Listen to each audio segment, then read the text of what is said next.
Hi Shahjad, how are you doing today? I'm good, Vijay. Thanks for having me here. My pleasure. I'm grateful for the time that you're giving to us, and I'm damn sure we'll be able to uncover a lot of insights through this conversation. I think for the first time, I'm sitting in a conversation unprepared because what I wanted to do with you, looking at the background you come from and looking at what you have been doing currently, what I feel is, we should have more of a candid conversation, a candid chit chat with a brother from SaaS. That's the kind of conversation I want to do today, right? I hope that's okay for you. Yeah, My yeah, yeah. questions might be random Completely today. fine. Completely fine. Okay, great. So there is one question which I ask everyone, right, before we get into their journey, background, and all of that. Wherever you are now, okay, are you here by choice or are you here by chance? I would say it's all God's plan.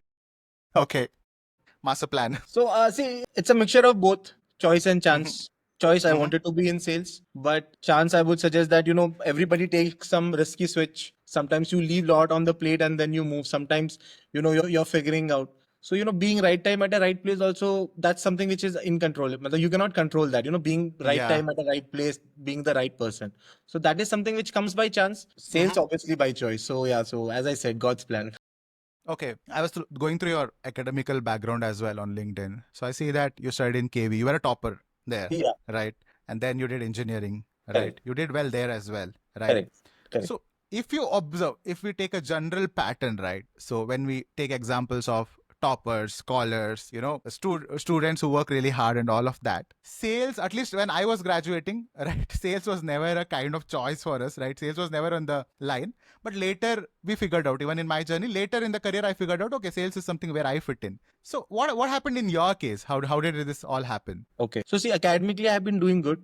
10th, I was a topper. 12th, obviously, little bit slipped it, little bit like to 80%, not able to achieve 90. And then engineering again, 9.2 CGPA and all that is fine. Yes, what you're saying is right because recently I was interacting with one of the HR leader also. And that person was like, "Who sales make?" I'm like, whoa, why, what's wrong? He's like, no, like typically, people from good academic backgrounds are not in sales. I'm like, who told you this? Where is this coming from? So yeah, it was something shocking for me also to hear this out. Hmm. But see, again, end of the day, it's about what you like, what you don't. So, when I was doing engineering, I was an excellent student there. Everything was going good. But see, end of the day, we are working for money here. Yeah. If you know that you can quickly make some money, if you know that, you can be somewhere faster than what it can be if you take a traditional approach, then Mhm. I think there is nothing wrong in taking that step. So Yeah. probably where I am today, what I'm earning, probably if I would have continued that maybe in my engineering path, it would Hmm. have taken me almost 2x the time span Yep. to reach there.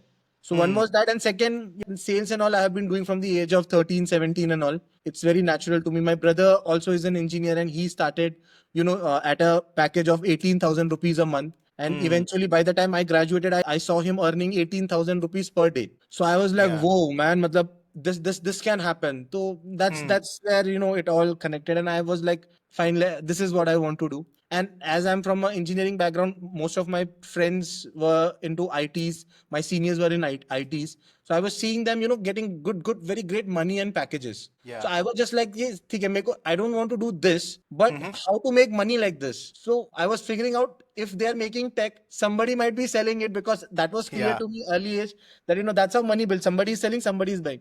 So sell Hmm. something which is expensive and you will get that money. So yeah, a lot of permutation combinations and it happened. Okay. So it's like, if I have to dissect your thought process at that time. So you wanted a high paying job. You wanted to make good money, right? I wanted to make money, not like high Oh, paying job or something. I okay. wanted So good you wanted to money. make money.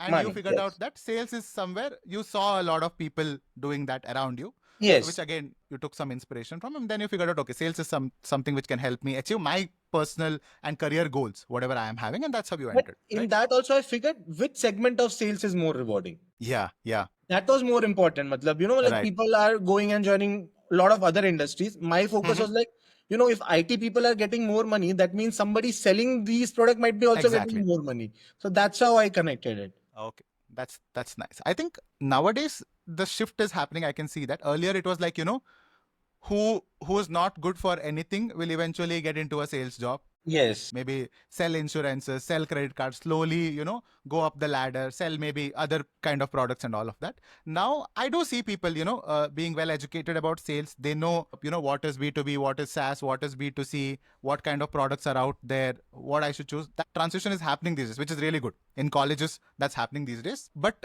do you still think, today, in general, the society wise, right? Do you think still society sees sales job as a job which people who are not good in tech or who are not good in other aspects are doing today? Do you think like that? See, there's a lot to do historically here. As you were saying, yes, it was true to a point that, people who are not getting job, because getting inside a sales is quite easy.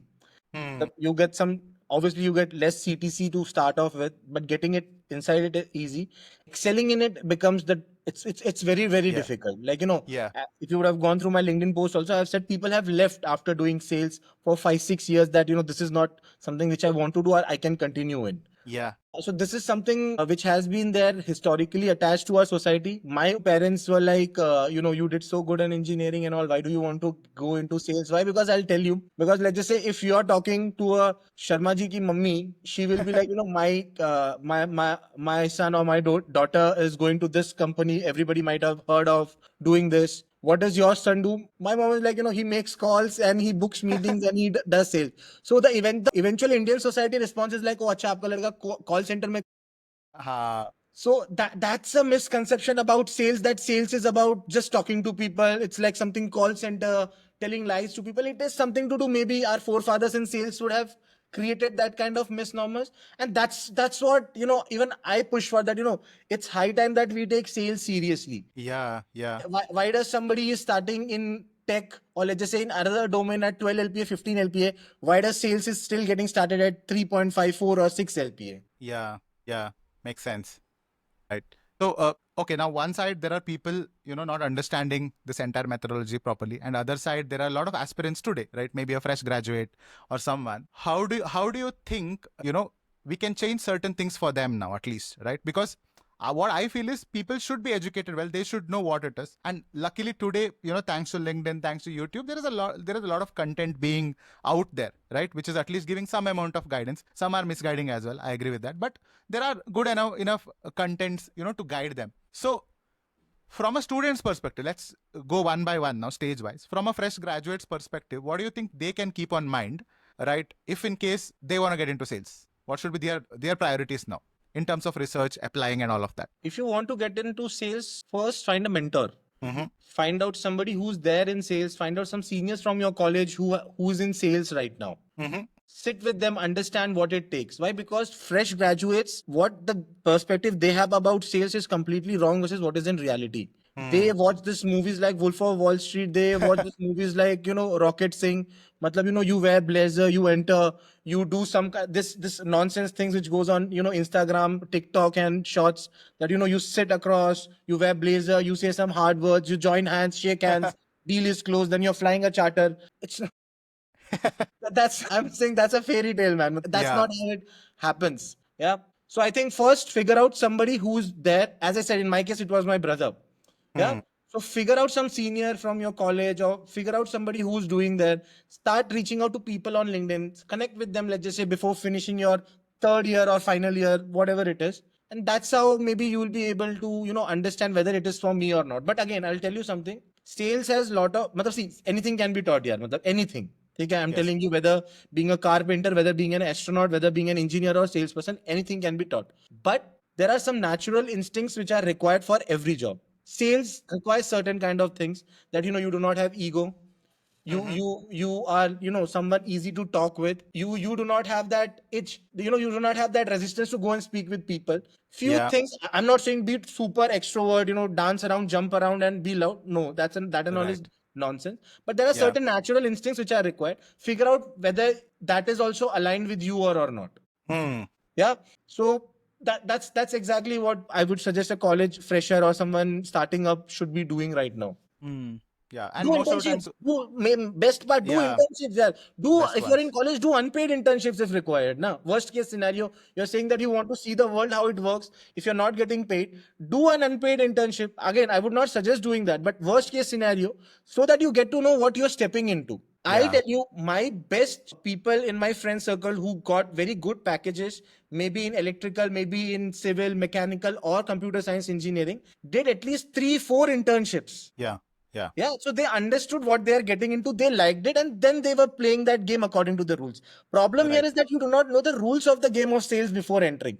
Do intern, Right. Learn the rules and then then see yeah, if you can play the game. if you Right. can You know play the the rules game, now, and then you can enter. correct. Makes sense. Yeah. So now okay, that is one segment of people, right? Fresh graduates, unclear. Okay, they'll do research, find a mentor, do internships. That's one way for them. Then there is another set of people who have entered in sales, but Okay, maybe they're not in the right domain. Maybe right domain, okay. right, or I would say industry as well, right? Various industries, maybe fintech, edtech, insurtech, so many kind of industries where they are dealing with B2C kind of clients, right?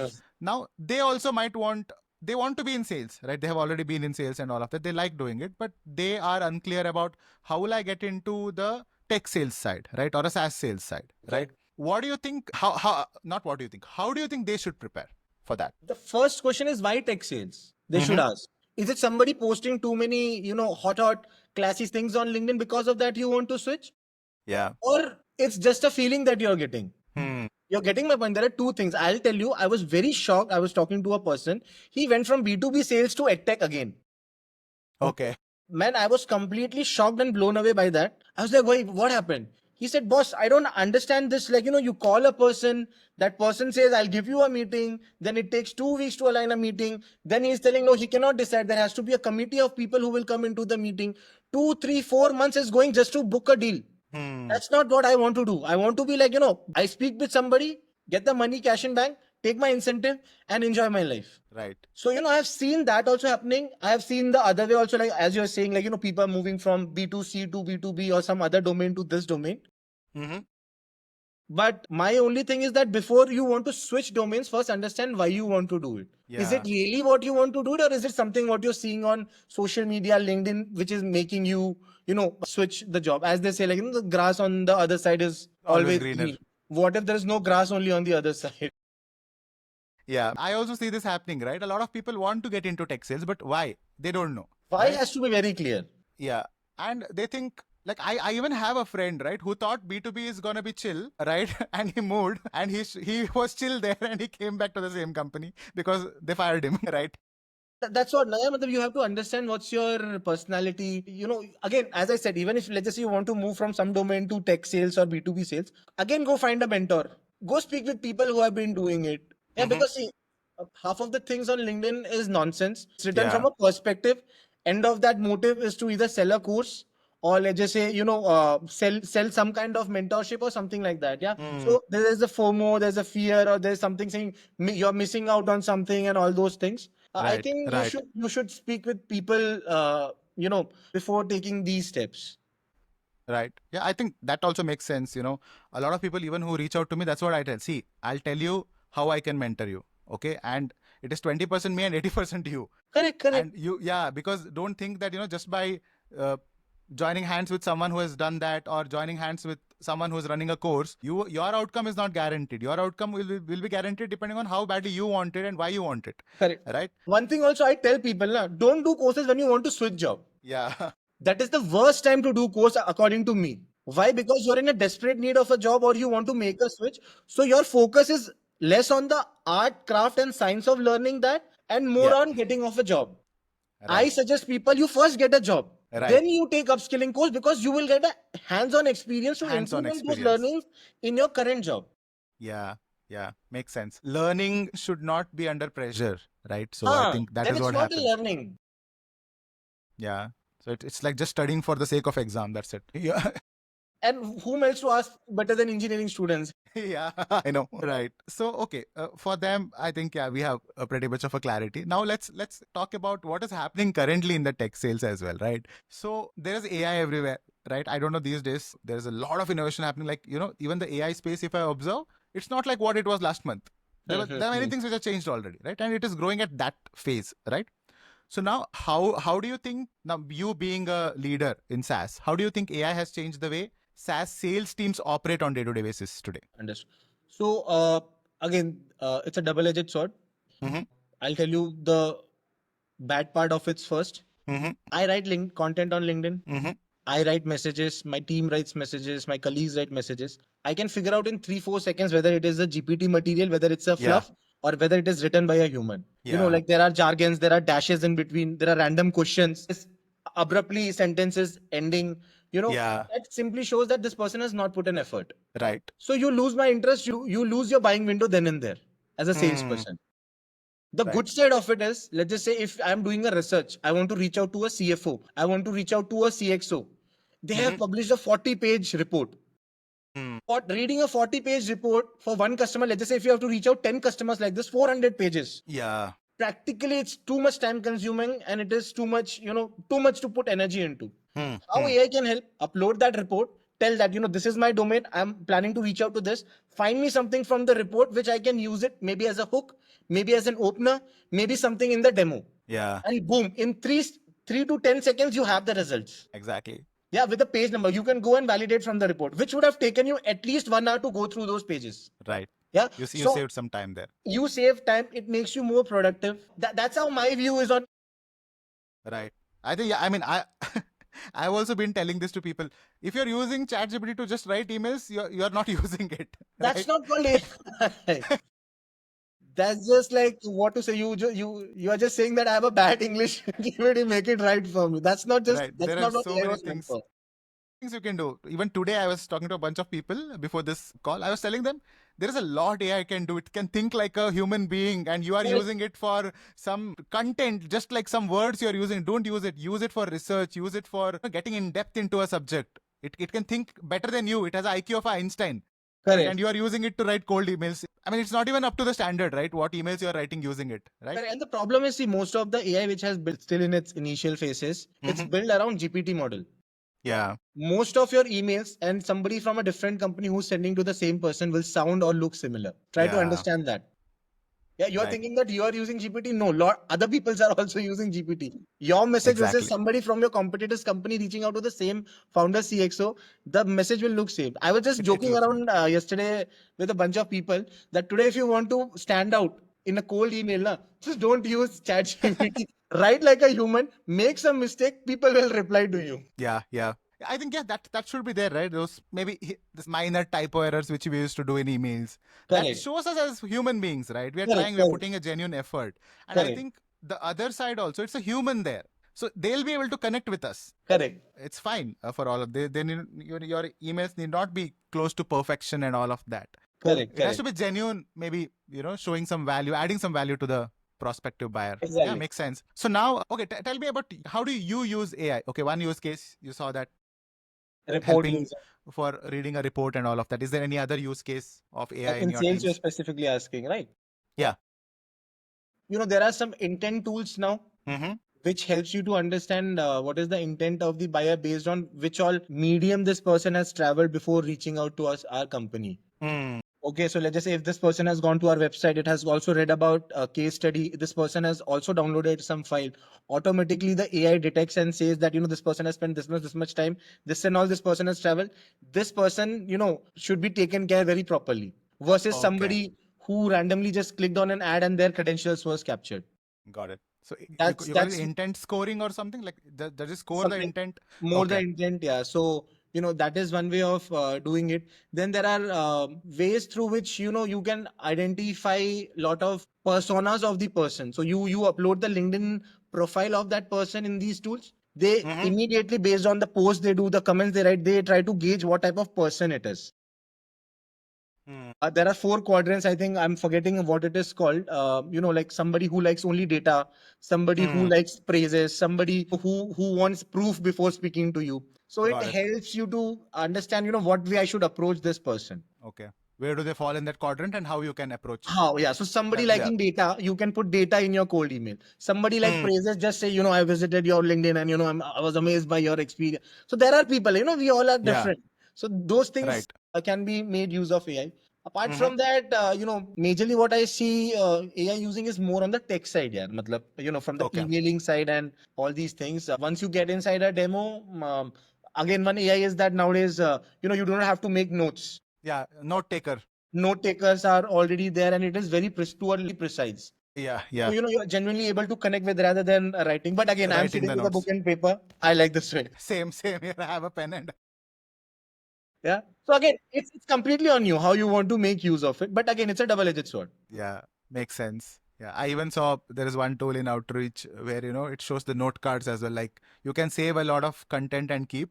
And let's say I'm talking to you and I bring the that activate word, like I said, cybersecurity. Suddenly it will pop a card to me what I can talk about cybersecurity, which is pre-saved. It's Okay. saved by me only. It just identifies the keywords and give me the pop-ups there What if while you're I'm on sitting with meeting. an industry leader or a subject matter expert on the other side? Yeah. Imagine that person asks you a reverse question and you're like, this is not what my AI is telling. That's what I'm saying. Exactly. Yeah. Right. It can sometimes put you in a corner also. Yeah, makes sense. So what I feel is, see, as a human, I follow one mantra. You need not prove anyone that you are a perfectionist. It's Correct. not required. Correct. Everyone knows nobody is perfect. It's fine, Correct. right? And see, on the other, your solution also is not perfect, right? Your solution also is evolving. Same way, you as a human also are evolving. It's fine. People will understand, right? And now, like from the buyer's perspective, right? So in the recent, now you have been here for almost like over 6 years now, right? 6 years. Overall, 6 years of experience. How have you seen the trends changing in the market with regards to buyer behavior in the SaaS space? People were initially resistant to technology. Yeah. Mm-hmm.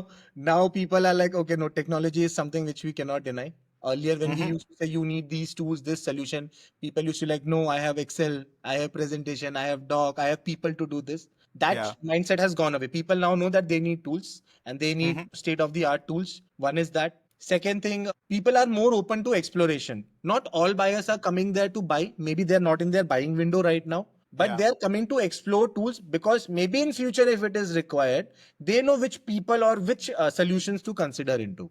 So Mm. these are the two major shifts which I have seen. This is a good side I'm talking about. The bad side Mm-hmm. of it, because of these things like parallel dialers, because of Mm. these tools like one click 10,000 emails without getting blocked or something from Gmail and all Yeah. those stuff. It is becoming very difficult for the good solutions or the good salespeople to reach out to these people.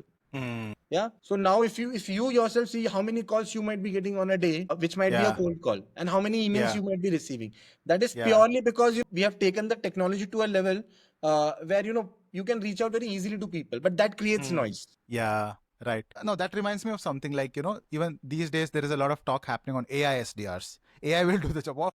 That's nonsense, yeah. That's completely. You tell me, will you buy something worth of lakhs, crores, sitting across a robot? I was just seeing some founders making this AI SDRs. None of these three founders are from sales, have no idea what they are doing. Yeah.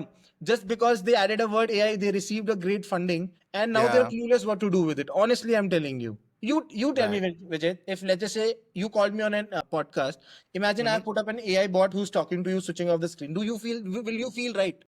Not at all. Not at all. Yeah, Right. SDR and all is something which can supplement the SDR. Basically, Yeah. that will help them, in enhancing their productivity, in enhancing their day. But somebody Right. says AI SDR will replace a human SDR. That's absolutely crap. Yeah.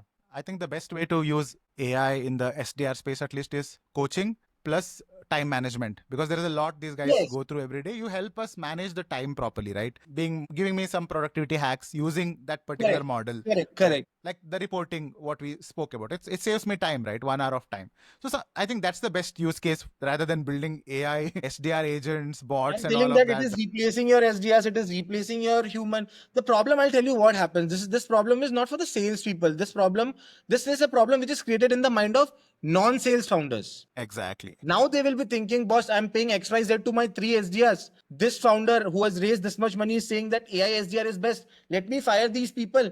I'll get my AI SDR. They Yes. will do this front and back for 2 months. These three people are losing their job for no reason. This Yeah. nonsense founder is wasting his own or her own money. Eventually, who's Yeah. achieving what? It's a zero sum game. Zero sum game. Yeah. Absolutely. So all these fluff, all these kind of contents, I think majorly should be taken very carefully and considered by especially founders or people who doesn't come from a sales background. Hmm. Because we salespeople make fun of all these kind of things because Yeah. we know what is We know agile. what can happen, right? Yeah, makes sense. So okay, that's about the AI buzz and everything. So now you have been a leader. You would have hired so many people, right, Yes, in other yes, companies, in your current job as well. Correct. Right. So for you, what separates a candidate, right, who gets an offer from one who doesn't? So what are those few key traits you see in a candidate during the interview process? Okay, so see, I judge both on soft skill as well as hard skill. Hard skill is obviously, you whether you know to do cold calling, cold emailing, whether you know how to open a call, what to do inside the call, and you know how to end it. Again, I do not look for 100% here. If that was the case, then the life would have been much easier. So I see if somebody Yeah. is close to at least 50-60%, because rest we can take care through coaching sessions and all those stuff. So that is one Mm-hmm. part of it. The Mm-hmm. other part which I see is the soft skill, whether that let's just say if I'm giving some feedback. So let's just say if I'm doing a role play on the call, if I'm giving a Mm-hmm. feedback, in the next time when I'm doing it, let's just say after 5 minutes, whether this person is actually taking that feedback or not. Mm. Yeah, something like that. Then maybe like let's just say I gave something and I know there's a detail into it, whether this person is able to catch that detail when I'm saying particularly something or not. Then I see what they have achieved in their life previously, whether they have been an achiever, how Mm-hmm. they have panned out, supported their family, whether they are Mm-hmm. empathetic or not. All these things is a mix and match which I see. And then Mm. probably I see whether it's a fit or not. Because see, one thing is there that if you have a learner's mindset, hard skill, soft skill doesn't matter. You can work. And you can Yeah. work and you Yeah. can gel up with people. That's very important especially in sales Mm. team. Yeah, because it's already a job which is full of targets. You start with zero every month, quarter. For some people, it is every day. People in Yeah. B2C. So if you have that learner's mindset, na, you will continue and you will thrive. But if you do not have Yeah. that, if you feel that aham brahmasmi, matlab, I know everything, Mm-hmm. then it becomes a problem. I know people Right. who are stuck for last 3-4 years in the same role because of this mindset that I know everything. Mm. Yeah. So Yeah. you should have that mindset that no boss, let me learn something new. Mm. Whether that person is senior to me, whether that person is junior to me, all that should not come into your mind. Yeah. Got it. And as I said in the start of the podcast, rest anything can be taught to a person. Yeah. Yeah. Okay. So coachability is one skill you look Coachability is for. one. Eye to detail, right? So someone Yes. who can identify those details when you are Details. talking, Yes. something like that. So Somebody these who's are ready to work on the feedback. Very hmm, important. right. Quick learner, right? So someone Not who's a quick quick learner, learner. but somebody who accepts that, okay, yeah, this is what I should be Okay. learning. Quicker, I Taking myself is a feedbacks. very slow learner. So I don't judge people on being quick learner. Okay, got that. So someone who's open for feedback and works on it, right? So Works on it, something. not just Yeah. open. I know Yeah. thousands of people who are open to feedback. Open. Yeah. So many people DM me on LinkedIn, or maybe let's just say I connect on weekend with them. Next weekend when I'm connecting, I'm like, boss, I told you to do these things. Have you finished these things before moving next? No. Then you're fooling yourself, right? Yeah. Makes sense. Right. So now how much of a weightage do you give to a resume then? Like, okay, I send you a resume, right? So you got it. Maybe your recruiter or the recruitment team is using it for shortlisting, maybe, right? How much weightage do you give? Now I am sitting in front of you for an interview. So and there is a resume in front of you. So what Matlab, would you do? You would 10 or 20%, yeah, not more than that. No, 20 also I'm telling more. I'll just see ki where is this person has studied, what and all he has done, and then I'll kept it as, because see, how does it yeah, matter? See, I'll tell you. I'll tell you, interview skill versus sales skills are two different things. I have seen absolutely. people coming with such audacity, people coming with so much, phod denge, tod denge, macha denge, Hmm. and all. I've achieved 300, 500% in my previous, higher than person, zero, nothing. Yeah, yeah. Then I have seen people fumbling in interview, people being scared, nervous, people saying, I have achieved only 70% of the target. They come in skyrocketing the numbers. So, Yeah. your past experience and all, yes, it matters. But then eventually you're selling a new product, you're selling it to a new market, you're Mm, coming to a new company. Everything is completely new. yeah, yeah. Yeah, so it has a lot to do with what you are as a person than what is there on the resume. Mm, But again, anybody watching this, make your resume right, because there are a lot of tools, which shortlist the resumes. So even if you're a good candidate and this resume is not getting shortlisted by the TA and coming to the hiring manager, you're not even in the field to play that game. So work on your exactly. resume for sure. But as I can tell you, Vijeth, connecting with a lot of other people, a lot of other folks, who hires in sales in other Hmm. departments, the value of resume on the call is reducing day by day. Yeah, yeah. Makes sense. I think hiring managers, sales managers these Huh, days, they want to look for the skills by themselves, right? The skill correct. set, the mindset, everything we will talk and we'll figure out rather than seeing a piece of paper. But it is important because your shortlisting is dependent on that. There are tools which scans for some That is beyond keywords. hiring manager's control. Unless and until someone is reaching out through a Directly. outreach directly, but you never know, right, how much of a response rate you might get. People are busy. You might miss out sometimes Correct. if you're not in that process. Okay. So is there like, now, okay, now let's talk about this. This is something really important. I see that these days, at least in the Indian SaaS ecosystem, right, not too much of an investment is happening on hiring good SDR managers or having the SDR manager as a role, because of which there is too much of requirement expected from an SDR. Sometimes I see 1 year experience SDR also, they're asking everything from that person. Maybe because these guys don't want to coach them or spend so much of time in getting them ready. So why do you think that is happening these days? Like, there are very less managers I see around. Problem is not about SDR manager or tech manager or let's just say accounts manager. The problem itself is with the manager. In India, people are promoted to managers based on their IC, achievement. Performance. Yeah. Let's just say I achieve 100%. There are 10 people with me and rest of them people have achieved only 70%. What company will do? This person has achieved 100%, make him the manager. Yeah. That's the fastest way of failing. Exactly. And these managers is somebody who will make or break the culture of the company. Yeah. So I tell people that before promoting anybody to a managerial role, either give that person a coaching, a training of let's just say a month or two before promoting them to a manager, or check first whether this person is good with managerial skills or not. People management versus any individual contributor role are two different things. Cannot be, said that somebody great IC can be a great manager. No, it can never happen, especially in sales. I'm telling you, my observation is that the toppest of top performers in sales ends up becoming a bad manager. Why? I'll tell you. They have been very aggressive. They work with very much aggression and they're very, like number. And once they become manager, they expect the same from the team. Same thing. Yeah. It is a good expectation to have, but thinking that it will happen in reality is nonsense. Yeah. You have to understand whether that person in your team is capable of doing that or not. What coaching do they require? Where you can help. So as I'm telling, the flaw itself is that, how people are being promoted to manager. Yeah. Absolutely. So if that is taken care now, I have seen a lot of great organization, going bankrupt or going in the wrong direction because of having wrong mid-level managers. And not just managers, even at leadership. Right. No, even I have seen this, like, because these companies are thinking that managers are just there for revenue generation sake. They don't understand that these are the people who are setting the culture. These are the people who are creating that good workspace or ecosystem for other people to come and perform. Correct. There are a lot of other things which managers have to do rather than only driving revenue. Along with that, right?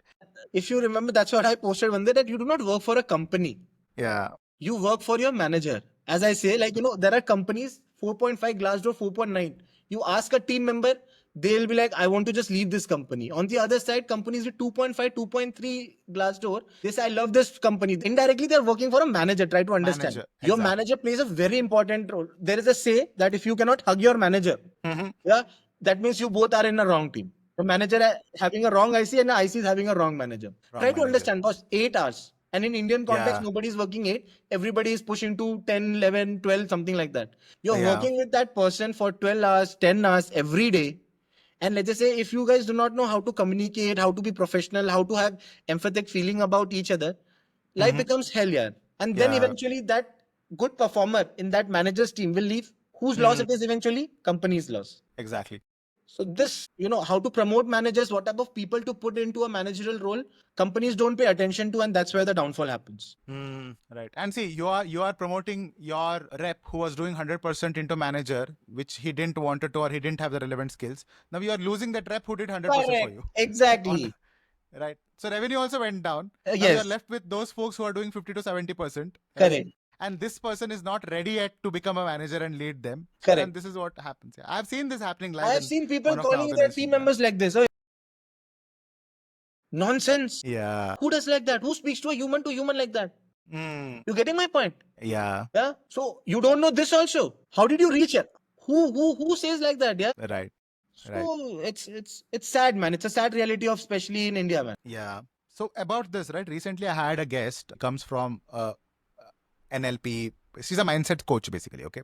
She has been into sales as well. She has been almost 20 years of experience as a sales leader and all. She was telling the same thing. The biggest problem with regards to management nowadays is that if you see mother and a child relationship, right? So mother always feels child is a part because it's physically connected as well earlier, right? So a manager also should see the team as part of him or herself. That is when you will be able to give your best. If you don't see them as a part of yourself, and you're just seeing them, okay, these are my reportees, these people are useless, and all of these kind of self-talks you are doing, you will never be able to build a sustainable team. So they are your part, you build them, you nurture them, right? Not all your kids are, learning everything from the scratch. You have trained them, right? Starting from potty training, everything has been you have trained them. So you have to see that is the analogy she gave, and I felt, yeah, it's apt. Most of the time, we don't do that, right? First thing, what I feel, stop seeing they're your reportees. First thing is that they report to me. I'm their boss. First, let go of that, because that's not how you will eventually become a leader in your organization. And second thing, my brother taught me that a manager is as good as their team. So if there's something wrong in your team, it is your fault. Right. Stop questioning your team members. Yeah, makes sense. Even when I was a manager in one of the organization, anytime I was given a new team in the first meeting, right, this is what I used to tell them. I should tell them, see, there are few things I don't do. Okay, no matter whatever your performance is. First thing, okay, there is no politics which will happen in this team. Correct. Okay, irrespective of your performance, there's no politics. Second thing, I'll never use sarcasm against you. Correct. Because that is something which will put you down. I am sarcastic, I'm giving some taunts to you in front of everyone. That is something which will never happen. Third, you have the freedom to walk up to me and talk anything that you want. Correct. I'll not judge you based on what you're talking. Whatever you feel like, you can openly talk to me. I'll not judge. Anything else is not dependent on what you spoke to me. You feel like scolding me, come scold me. Because we are in this together. It's not Correct. like it's me versus you, it's me and you in this. Correct. So I think these kind of things, it's very less, because of which they are expecting a lot from the IC roles itself, because they don't want to depend too much on managers. Correct. Maybe. The conversation so far, Shahjad. Right? Glad, man. This is like a honest conversation happening around. So, okay, there was one important thing which I wanted to cover with you, because I see you posting a lot about this on your LinkedIn as well. And I really like those posts, what you do, right? Especially people from EdTech, B2C kind of space who are transitioning these days. A lot of time they're misguided. Nowadays, you see sales schools coming up. Nowadays, you see so many, institutes coming up. I don't know from where this boom started, but so many things coming up, right? And somewhere I also agree with you that I feel they are misguided, right? Because I come from EdTech background. I know how a EdTech product is built, then what all people do to sell a EdTech product, right? Most of the cases, product might be good. I'm not saying product is not good, but I know how the sales happens, right? Everyone wants sales end of the day. So what is your opinion on this? And I think we should talk a little more today about, correcting these things and guiding them in the right way as well. Because there are a lot of people today who want to get into tech sales, SaaS sales. We covered, okay, they let them figure out why it is important. Let's say someone has figured out why, okay? What are some of the steps you would suggest them? Should they go to a school and study? Should they spend 50,000, 1 lakh rupee, 2 lakh rupee on learning SaaS sales or tech sales? So what's happening around, and what is your opinion on this? First, once your why is clear, then you start figuring out what the job skills require. Honestly speaking, cold calling, cold emailing, LinkedIn message, personalization, relevancy. Then once you get into this is required to book a meeting. Then once you get inside the meeting, what you need a good openers. You need to understand how to connect with the customer at the initial stage, ask the right questions, show the product connected with the pain, show how it will benefit their life. Towards the end, close it with the next step, and then the sales cycle moves. Yeah. In this entire process, where is the rocket science? I'm not able to understand. Yeah. The problem here is this: people don't understand. I try, chronology samjhiye aap, as our people says, the person who are selling you these courses are still doing B2C sales. Yeah. If Vijeth is opening a course, Vijeth is also targeting a B2C customer from EdTech or let's just say InsurTech or B2C, na? Yeah. So you being a B2C guy, why are you not understanding this is just another course which you are selling to your customers, which you want to get away from? Yeah. You also know as a B2C or an EdTech guy, what is the completion percentage of these courses? You also know how many people have got plays after these courses. You know very well. Why are you getting fooled by these people? People with 2 years, 3 years, 5 years of experience are opening courses, man. Nonsense. That's where you reach your peak of performance. Yeah, I'm not saying everybody is crap. There are great people out there who are doing it. But see their profile. Now, after every 1 year, they have made a switch. Every 6 months, they have made a switch. You cannot just say every time my manager is bad, the company was not good, I was not feeling it. It can be your performance also. In B2B, Exactly. 2, 3, 4 months to goes in ramp up only. Yeah. After that, you start doing sales. You start building a name for yourself. You're switching bloody after every 8 months, 9 months, 7 months. Where is your performance? Yeah. And You you're doing hardly it for perform there for a quarter or so. that's Right. what you're doing it for 3, 4 times, and every time you're saying company culture is bad. Every time you're saying the world is against me. Yeah. How, man? It's not possible. So I'll tell you, this is a problem of the people who are joining the courses. Why? They have made SaaS sales very sexy, very appealing. That you come here, you wear a blazer, you book flights, you meet CXOs of, Fortune 500. Nahi hota hai, bro. It's not like that. Yeah. Anybody shifting from B2C to an SDR, how much there is a difference? You tell me how much there is a difference. You're doing cold calls. Maybe Yes. not at that volume of 100, 200 dials a day, but you're doing cold calls. Yes. You might not be doing too much of cold email here, but you're doing a cold email. End of the day, why you're doing those cold email to get a what do you say, a Get a meeting? call. Get Yeah. a call. How Yeah. much is that? There's a difference. But okay, there's a way of speaking to maybe a CXO or VP, a director, or let's just say a decision maker. But how much there's a difference? None, not that much. Yeah. For that, if somebody is saying you have to pay me 50,000, 1 lakh, I feel that's what, no, it's a dhanda, it's a business, man. And then my problem is not that. My problem is then these people who are taking these courses goes on to say that, I'm helping the sales community. Help cannot come with money. That's a business, bro. Don't fool people around here. Right, Don't use the word help. I'm there for the community. I'm here helping people. Nonsense. You're doing your business. Business is only meant for profit and for revenue. Don't use these jargons then. Yeah. I know people, bro. Honestly, I'm speaking. I cannot take out the names. I know people who have done these courses of 50,000, 1 lakh rupees, DMing me on LinkedIn asking for, like, let's connect for 30 minutes on Saturday or Sunday. I connect with them. I understand what did you learn. They say, like, they are clueless. They're like, what to do now? It has happened. Right. Yeah. So I'm not saying formal education, formal training, coaching, I also support that, But number one, first check whom you're learning from. Second, speak with people who have done these courses, because these people will always put the highlights. I'll tell you what. Today, if I make you the coach of Virat Kohli, Vijeth, if I make you the coach of Virat Kohli or Ronaldo, will I say Vijeth make Ronaldo and Virat Kohli? No, man, they were already good. They were already there. They were already there. Vijay just came in just to, figure out some small things. What these people do, they figure out these kind of people from B2B who can eventually get placed in B2B without this coaching, and they project the success story around these people. Yeah. Yeah. What about the people who actually wanted, who didn't have these skills? I know so many. In my own team, there's a guy who has come from B2C, complete B2C. He just needed a platform.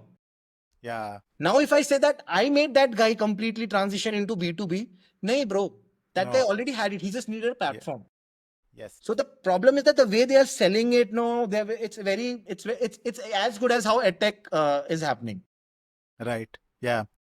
You take a chasing the bandwagon, right? So what is happening now? AI, data analytics is booming. I'll open one course on AI and data analytics.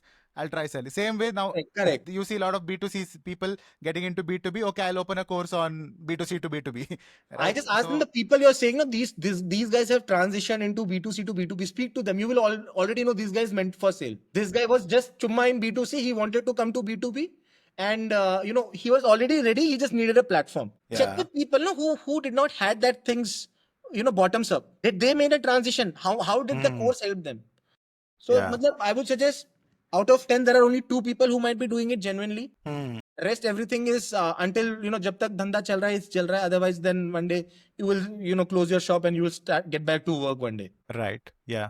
So what you tell for these people, especially in edtech and other B2C domains, is you figure out your why. There are certain things you have to learn. Your cold calling, cold emailing. There are plenty of YouTube videos, HubSpot Academy. There are plenty of resources out there. Learn from there. Immediately try connecting with somebody from the industry who's there. People are kind enough. You reach out to 10 people. 2 people will give you 10 minutes, 20 minutes, 30 minutes. Speak to them, understand what it is. Right. Figure out how will you crack the interview. Get inside it. You are there. Yeah, got it. Maybe having a mentor on this journey might be helpful. So at least you'll get one direction. Yes. Not a 50,000 1 lakh rupee course, but at least some mentor on TopMate or somewhere who's charging some few hundred something for giving time to you. You want to get a direction, you can take that. I'm open for that. At least I've done that in the past. Like if I can learn sitting in a one-on-one session with you, you're charging some minimal amount for the time you're giving. I'm okay with it. I value your time. I pay you some money, sit with you. That's it. Because there is no fluff, right? We are just having a honest conversation like how we are talking now. Correct. You tell me what it is. You're not selling me anything. You're Correct. just coming here as an experienced candidate, telling me everything and going back. That's it. Correct. Okay, makes sense. Do you think markets are open to hire people from these domains? I see a lot of placements have. Market is always hiring. Market is always bad. That's what I have been hearing from people who have graduated from 2008, 2012, that, bro, this year the market is very bad. Hiring is very bad. There are no openings. People are getting placed. People are getting hired. People are getting laid off. People are getting fired. So it's both sides. Circle is always, Yeah, sometimes you're on it's this side, rotating. That's it. sometimes you're on the other side. Yeah, but it's always there.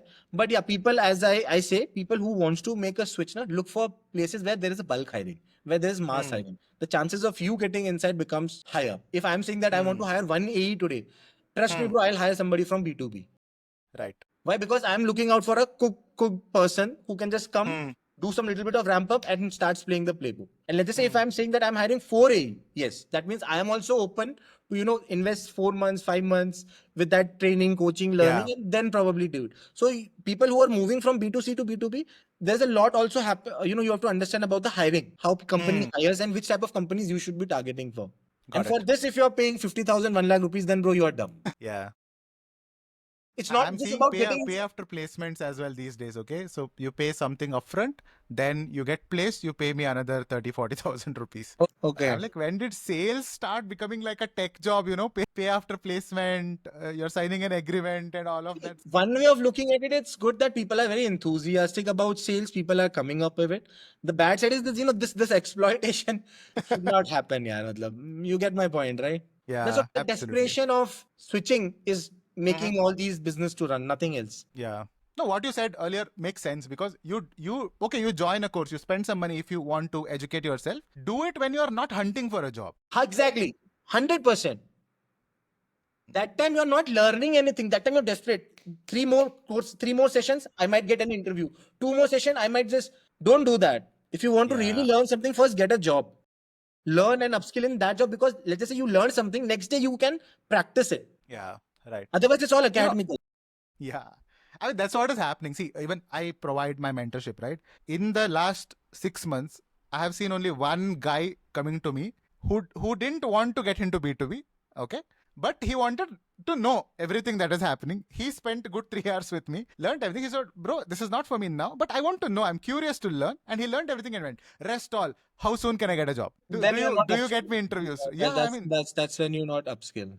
I know people who sell IT courses, their completion rate is not more than 20%. You're getting my point, because everybody is looking out for that switch and job. So yeah. It is what it is, man. And my one thing is very true, that if you have reached a level, God has given you, you have made it to a level. If you have decent money, for small bucks, let it go. Now help somebody, na yaar. yeah, What's wrong? yeah. If you have, let's just say, I don't do things on Sunday. Sunday is like completely turned off. Saturdays, if somebody is DMing randomly, even if that person is not in my connection, or let's just, I know a lot of other people also, give them that 15, 20 minutes, 30 minutes, speak to them. At Yeah. least you are, even if you're not able to help them, you're at least telling them what not to do. Yeah, exactly. So No, I I think mean, yeah, that's a right thing. Even I'm doing that. I have kept no, my what top I'm mate saying is, open. as a human, we should not become transactional. Yeah. First, go to that checkout link and then come and speak to me. Yeah. Come on, then yeah, matlab. Makes sense. Even I have kept my top mate 1 15-minute session free forever open. You are a fresh. You walk up to me. I have put my schedule. I might not be free all the time. I might be having a lot of other commitments, but my calendar is open whenever I'm free. You come, sit with me, 15-20 minutes. Sometimes the call has gone for 45 minutes also. It started with 15 minutes, it went till 45 minutes. But it's fine, right? Whatever we can give back, we can give. See, once one of my very mentors said कि Shahjad, I'll put it in Hindi. He said, यार मेहनत सभी लोग करते हैं, ठीक है, देने वाला भगवान है, ऊपर वाला है, ठीक है. तो यार, you have done your hard work. You help somebody. Who knows, someone's blessing, you might reach where you are, what you do. You never know. Yeah. Same, Yes. like we recite that in even Bhagavad Gita as well, right? So Krishna saying that you do your work, right? Rest will be taken care by the universe. You do Correct. your part, your effort, sit. That's it. Then rest will come. Right. Okay, I think so. I thought this will be a kind of podcast, but this happened to be a very good chit chat. This is what I wanted from this show, Shahjad. Right. Before we conclude, right? So is there anything you would like to share with the people out there who are struggling a lot today for a better career in sales? Maybe B2C, maybe B2B. Let's not categorize them. But anyone who's struggling in sales, right, but who want to make it big, is there something you want to tell that person? Number one, first understand why you are in sales. Second thing, whether you want to do it for next 30, 40 years or not. Try to understand that. People, it's very easy to go on LinkedIn and say that I'll start my company. Bro, I just want to do it for next 2 years, then I'll start something of my own. Okay, that's not how easy the world is. Understand whether you want to do this. Ask your parents if your parents are working. There are high chances people in our age, their parents might be in their late 50s or early 60s. They might be still working. So there are high chances that even you might be working, yeah, until 50, 55. So understand whether you want to do the same thing for 30, 40 years or not. Okay. Then after that, I would suggest if somebody wants to do something big in sales, again, this is for literally somebody who comes with the mindset of making it big. Otherwise, please, you can drop the call right here. Show up early, leave late. I'll tell you how it happens. Number one, I learned this from this person called this gentleman, a legend called I'm forgetting his name. I think Brian Tracy. I think the people who the Brian person who, Tracy, yeah, the person who has Brian written Tracy. How to Win People. Even So if you that is show Dal Carnegie you're talking about. no How no to no influence. no Brian Tracy only I'm talking about. Sorry. Okay. Yeah.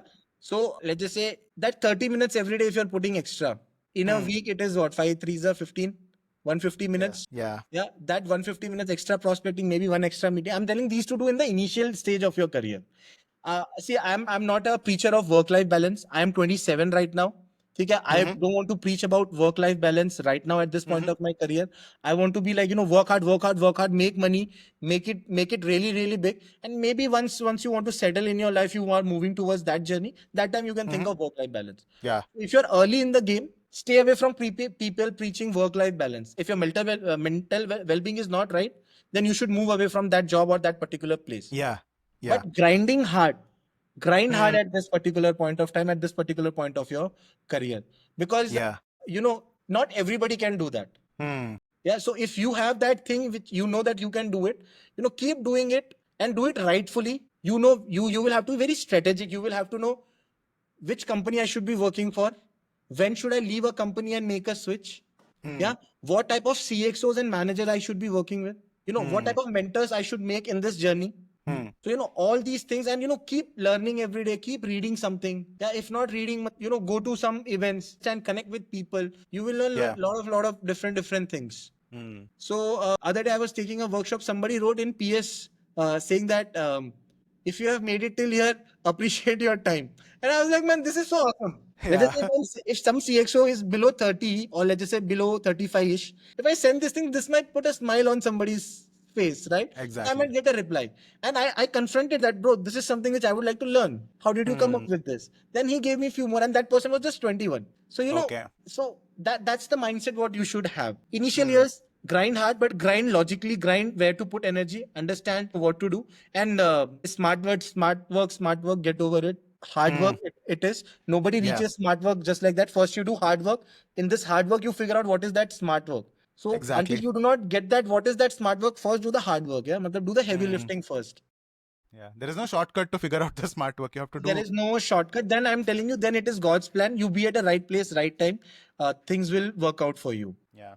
Makes sense. No, I think I agree with this part. You don't be in a toxic place where it is affecting your mental well-being, but you be in a place where, hustling is okay, yaar. Come on. You grind in, day out. You spend some extra time, learn things. Till the time you're sorted, right? Once you're sorted, it's fine. I know people who work for 5 hours a day only because they know the game now. Correct. Right. So the effort reduces by that time. Yeah, so there's a say like there was a ship which was not working. They called engineers, they called experienced people, and they were charging lot of money.